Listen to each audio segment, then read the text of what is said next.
আজি আমি আলোচনা কৰিবলৈ লৈছোঁ অসমত মহাত্মা গান্ধীৰ পোনপ্ৰথম পদাৰ্পণ পাঠটিৰ কিছু প্ৰশ্ন উত্তৰ। আৰু এই পাঠটি HS ফাৰ্ষ্ট ইয়াৰ MIL আছামিছৰ অন্তৰ্গত। অসমত মহাত্মা গান্ধীৰ পোনপ্ৰথম পদাৰ্পণ। অসমত মহাত্মা গান্ধীৰ পোনপ্ৰথম পদাৰ্পণ শীৰ্ষক পাঠটি ক'ৰ পৰা সংগ্ৰহ কৰা হৈছে? মোৰ সোঁৱৰণি গ্ৰন্থৰ পৰা, আৰু গ্ৰন্থখন হৈছে পদ্মনাথ গোহাঁই বৰুৱাৰ। পদ্মনাথ গোহাঁই বৰুৱাৰ দ্বাৰা ৰচিত মোৰ সোঁৱৰণি নামৰ গ্ৰন্থখনৰ পৰা এই পাঠটি লোৱা হৈছে। অসমত মহাত্মা গান্ধীৰ পোনপ্ৰথম পদাৰ্পণ। নেক্সট, মহাত্মা গান্ধীয়ে কেতিয়া প্ৰথমবাৰৰ বাবে অসম ভ্ৰমণ কৰিছিল? 1921 চনৰ 21 আগষ্টত তেওঁ অসম ভ্ৰমণ কৰিবলৈ আহিছিল।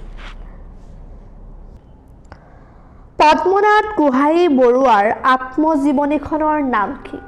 মোৰ সোঁৱৰণি, যিখন গ্ৰন্থৰ পৰা আমাৰ এই পাঠটি তুলি দিয়া হৈছে চিলেবাছত, সেই পুথিখনে হৈছে মোৰ সোঁৱৰণি, আৰু সেইখন হৈছে পদ্মনাথ গোহাঁই বৰুৱাৰ আত্মজীৱনী। আগৰৱালা পকী ক'ত অৱস্থিত? তেজপুৰত। গান্ধীজীৰ সন্মানাৰ্থে পকীৰ সন্মুখত আয়োজিত মজলিত উপস্থিত থকা চৰকাৰী খিতাপধাৰী ব্যক্তিগৰাকীৰ নাম লিখা। পদ্মনাথ গোহাঁই বৰুৱা। সেই সময়ত চৰকাৰ আছিল কাৰ? ব্ৰিটিছৰ। গতিকে ব্ৰিটিছ চৰকাৰৰ আণ্ডাৰত বা সেই ব্ৰিটিছ চৰকাৰৰ কৰ্মচাৰী আছিল পদ্মনাথ গোহাঁই বৰুৱা। আৰু সেই পদ্মনাথ গোহাঁই বৰুৱাই চৰকাৰৰ কৰ্মচাৰী হৈও বা তেওঁ চৰকাৰী খিতাপধাৰী হৈও ভাৰত যি স্বাধীনতা আন্দোলন বা অসম স্বাধীনতা আন্দোলনৰ যি মিটিং মহাত্মা গান্ধীয়ে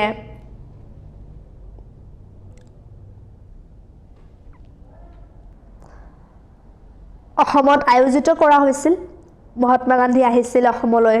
তেওঁ স্বৰাজ কি বস্তু, আন্দোলন কি, এইবোৰৰ ওপৰত ভাষণ দিছিল, আৰু সেই ভাষণত ব্ৰিটিছ চৰকাৰৰ কৰ্মচাৰী পদ্মনাথ গোহাঁই বৰুৱাও উপস্থিত আছিল।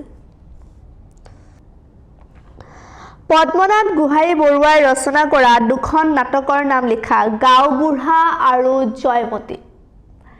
গাঁওবুঢ়া আৰু জয়মতী দুখন নাটক তেওঁ ৰচনা কৰা।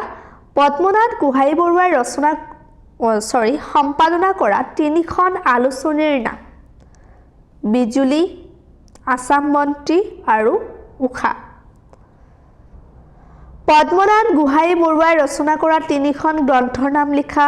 শ্ৰীকৃষ্ণ, মোৰ সোঁৱৰণি আৰু ভানুমতী। মহাত্মা গান্ধীয়ে ভাৰতৰ গভৰ্ণৰ জেনেৰেলক কি বুলি সম্বোধন কৰি চিঠি লিখিছিল? Dear sir.